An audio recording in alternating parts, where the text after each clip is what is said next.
The Team Boneyard Collective bringing us Jeremy Lewis, ECU defensive end. I think he ought to be playing both ways. You ought to be playing two-way U is what you ought to be playing.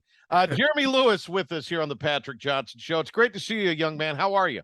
I'm good. How about yourself? I can't complain. I'm well. And look, hey, what a win for the Pirates against UCF. It was looking a little bleak. But then you had a big sack, and there was a couple big interceptions, and just a huge game for the Pirates. Yeah, very, very big game. We've been in that situation before. Last year we was in overtime with them. So, we was more than prepared, to do another overtime game. And, we're a great 2-point conversion team. So we was able to get a stop on that 2-point play and come out on top. What do you think of the overtime where you go and, it's like a regular play, 25 yards, you kick the extra point on the first OT, then you got to go for two on the second OT now, and then it's 2-point conversions from there on out. I mean, you guys are just making a living off the goal line stand, so I guess no sweat for the Pirates defensively. But, I mean, that's a lot of pressure to stop that 2-point play in that situation, I have to imagine. Yeah, it's the rules are crazy, but it is what it is. At the end of the day, we both get the same opportunity. Our offense get to go out there, and their offense get to go. So then our defense, their defense. So we all get to go out there, and we all get to try to execute. So I mean, I'm fine with whatever. Just got to go out there and make plays, do what we do. It's worlds better than what they do in the NFL. I mean, that's just what there is to. Who's your NFL team, by the way, Jeremy? Who do you root for? Well, Jeremy's hesitating here, ladies and gentlemen. See, growing up, I gotta say the Patriots because I'm a big Tom Brady fan. Okay. So I mean, when Tom Brady left and he went to Tampa Bay, I gotta, what I'm saying, I gotta go with him. But you gotta follow TB12. I understand. Gotta follow TB12, man. Yeah. Hey, look, we root for. It's like you go to the school for the coach. We root for players. We don't, we might not root for the team necessarily, but we all have favorite players. So. Well, good. And they got the Panthers covered. Are there a lot of Panthers fans on this Pirate roster, by the way, or not really? We got a couple Panthers fans. I know who's a Panthers fan? I know CJ. CJ's a big Panthers fan. Really? CJ's a big Panthers fan, yeah. So that's the only one I can think of right now on top of my head. Okay. We got you. By the way, Jeremy Lewis joining us here on the Patrick Johnson Show. I don't want to get too far from the game and then circle back to it. There's plenty of time to talk about some of this more enjoyable, fun stuff. But it's 17-0 at one point. Yeah. It's not looking real good. What is the dialogue like, at least among the defensive guys, at 17-0 Saturday night? So we knew that, like, even though it was 17-0, our offense was moving the ball, and it just, something that happened. So we knew that we kept playing, we kept balling. They was eventually gonna start clinking, and they was gonna eventually punch something in. So the defense, we was just trying to keep our heads up. Next play, no matter what the score is, no matter if we're up 17 or we're down 17, we're still trying to stay with that same fire, that same mentality. So we was able to, get a couple of stops, get some turnovers. The offense, they finally started clicking, and then things just start rolling. So the mindset, don't change, never back down. Just keep playing the next play. Let me ask you this. You guys go for it on a punt, pretty deep on fake punt.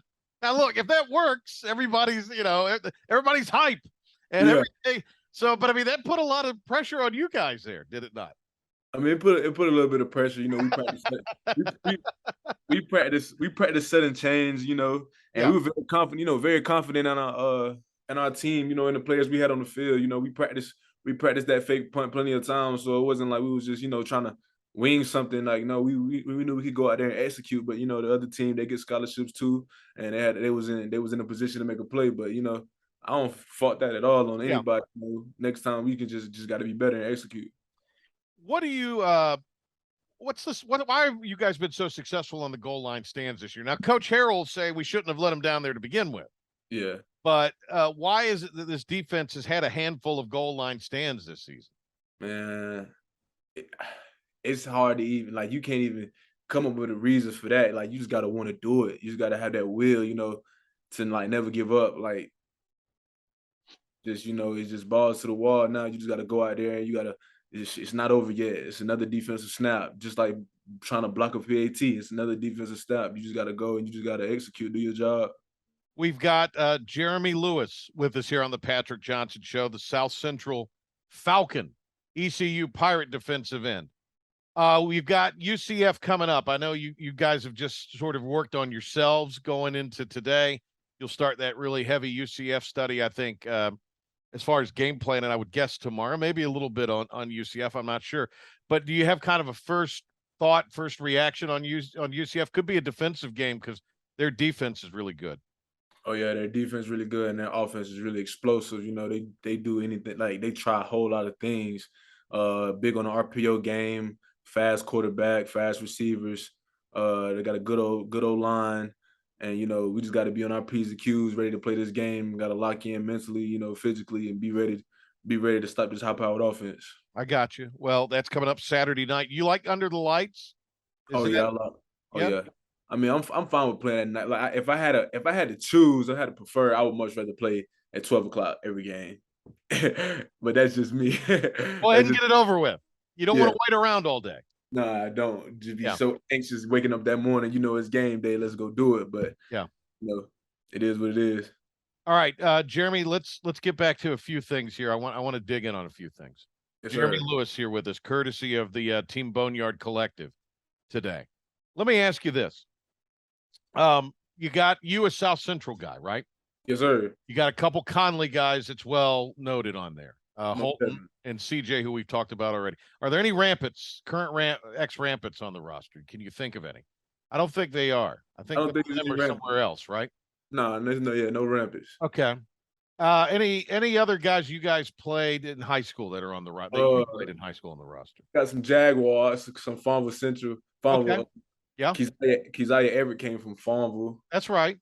Um, some some Havelock guys, some local Yeah. guys. Are Like, those Havelock guys? Do they still talk a lot? They still chat a lot, those Havelock guys? oh yeah, most definitely. You know, the Shy Stroder and Avery Jones, though. Those guys are funny. Yeah. Those guys, they're good guys. Dang. So give me the Pitt County thing. I mean, because obviously you're Greenville guy, school in Winterville, played Conley. Did you intersect any with Holton or CJ in high school, or probably did? Not Holton, didn't not really, not as you? much. Not as much, like not as much. We were enemies back then, you know. Well, no, but I But mean, did your guys overlap when you were playing when they were playing? Was there some of that? oh, did we play each other? Yeah.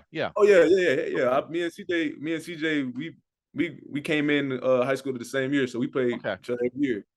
Did, have you gotten to know him? Obviously, you have gotten to know him better. But I mean, what did you think of CJ when you kind of first So laid eyes on him? I've actually known CJ since like middle school. Okay. Elementary. So we grew up, we played AAU with each other, basketball with each other. Okay. So we knew each other way back before all this even started. So Yeah. then we got to high school, you know, football, everything. Like we didn't really talk during the school year in high school as much as we did during like the summer because we played basketball with each other during the summer. Right. But they're not like during football season now, we didn't really talk as much, you know. It was a business thing. It wasn't like nothing, no, Right. nothing personal. It was just we on the other sides of the ball. Yeah. And still my boy to the end of this day. So but nah, like it definitely we definitely got closer. We definitely spoke more like once we got to college, yeah. So is CJ a baller? Can he play? Oh yeah, he can play. He can jump. He can jump out the gym. Who's got a ring? Who's got a ring? We got the ring. We got the ring. Who's got a yeah? Jeremy We got Lewis, the state ring. champion. Jeremy Lewis. You could always say that, right? Sir. How good was that basketball team? I mean, you were because you probably could have played college basketball. It was ridiculous. We were ridiculous. You know, we so good. There's times I go back and don't see how we don't got 3 or 4 rings. You know, Yeah. like Daron Sharp, the best big man in the country. We had Shaquem Phillips, our shooting Great guard. guard. He's Yeah. playing at UNCW right now, and he just made a big impact on them. Like right when he got there, they started winning. Like they went from not winning to winning right when he got from Right. my point guard. Like he's also like my best friend, Joseph Baker. He went and played at the next level as well. He played at Elizabeth City State, and you know he was going there doing his things, balling like. And then God rest his soul, small forward Shaquan Jones. He jumped out the gym as well. You know, he was 6'6", he was long, he could do anything, Yeah. like shoot, drive, anything. We was just very versatile, and we all like we had so much chemistry because we all played each other all our life. Like I've known those guys since like elementary school, third grade, and Yeah. Like those guys grew up playing on the same AAU teams and then playing in middle school with each other. Like our whole like our starting lineup all went to middle school with each other, so they all been playing with each other. Like I was the only one that didn't go to middle school with them, so I went to EBA Cox and they all went to AG Cox. So they've been playing with each other since the 7th grade. So I mean, Did you know Dayron would go to the league? to the league, Yeah, when you were playing with oh, him, did you know oh, he'd be in the league? everybody knew. Okay, I'm just We asking. didn't we didn't treat him no differently, like, because of that, like, we didn't try to, like, Hollywood or nothing, like, he was Right. still just, like, one of the guys, and he didn't act any different either, like, he didn't carry himself a different kinda way, he acted like a normal kid, like, he didn't try to act Hollywood, he was a Yeah. great Deron's a great dude, like, but, yeah, we all knew, and he didn't brag or boast, or he didn't act like he was going to the league, he still worked and grind every day, like, he still had something to chase, but we all seen it in him, like, we seen the potential for sure. Yeah. That's awesome stuff. There's a great basketball team, a lot of fun to watch. And I want to ask you a little bit about South Central football. I saw you in a Rose win or a South Central win over Rose make probably one of the greatest catches in the end zone. I Yeah. can still see it right now because I was calling the game. Do you remember that catch? It was kind of a laying out catch in the end zone. Do you Yes, remember sir. that catch against Rose? Yes, sir, I remember that. What happened? Was it just the guy threw it only where you could get it, or did you make the quarterback look good there? What really happened, Jeremy Lewis? Nah, he threw a good ball. He threw a good ball, and I just when coach called a play, like I knew it was coming to me. So I was just trying to make a good release. Just go up and get it. Yeah. Back in my days. It as great as you were offensively, I always thought you were natural as a defensive player, and obviously you made the switch from Mm. offense to defense in college. But it just seemed to me, and watching you, a couple times I saw you in high school in person, that your instinct was defense. You just seemed like a natural defensive end, and obviously, I think that's panned out now, right? Yes, sir. I mean, coming into college, at first, I had offers for both, so Right. Yeah. I didn't really know what I wanted to play, like, so I came into college and I had the opportunity in front of me to actually play as a freshman if I was to play offense, and at the time, me being, boastful, like, "Oh, I get to You say were Hollywood. I You was were Hollywood. yeah, I didn't really know about red shirting or Yeah. developing my body or, I'm like, I wasn't really thinking or knew anything like that. All I knew was, "Oh, I can play as a freshman, let's do it." Because on the defensive side of the ball, I had some real good players in front of me then. That's when Kenneth Futrell, Chance Purvis, Channing, all those guys were here. So I was just like, either I can sit behind those guys and not play this year, and we needed some tight ends. And coach was like, "Can you do this?" And I was like, "Yeah, I do that. Like if I gotta play tight end to see the field, I could play tight end." So at the time, like if I knew what I know now, I probably would have said no. You know what I'm saying? Because it wasn't for me. Yeah. I was trying to do what I could do. Help the team win, and that's what I did. So you And feel more comfortable on defense. almost definitely. It was way more natural. I was able to like after the first 2 seasons, getting banged up a lot, having rough first 2 seasons, I was able to sit coach down and was like, I think it's about that time, for me to go back and do what I want to do. And I was able to come in, I was able to win out that spring, that summer, and win out that starting job, and I was able to gain some trust. So I made some plays. Let me ask you before we let you go here. What do you think the team needs to do, and maybe even you need to do, to kind of win out and have the type of season you all want to have as you come off that big victory? In other words, what do you all need to do to kind of finish this season strong? Um, we got to keep the main thing the main thing. Stay focused, stay locked in. You know, can't get big headed. Just like beat Memphis, but then you gotta after we beat Memphis, we got to turn around and play UCF. And great team. We can't take any days off. We got to stay laser focused, stay locked in, keep practicing hard, treatment, just staying focused, like physically and mentally. Like I feel like that was one thing that we didn't do last week as well versus Tulane, so we didn't stay mentally focused and it showed on the field. Like, and once we stay locked in and we stay as a unit, as a team, we're gonna be able to execute and hopefully it'll help us out. Jeremy Lewis here, courtesy of the Team Boneyard Collective. Jeremy, it's great to talk to you. Thanks for the time. I hope we can do it again down the road, and good Sure, luck the rest of the way. sure. Thank you.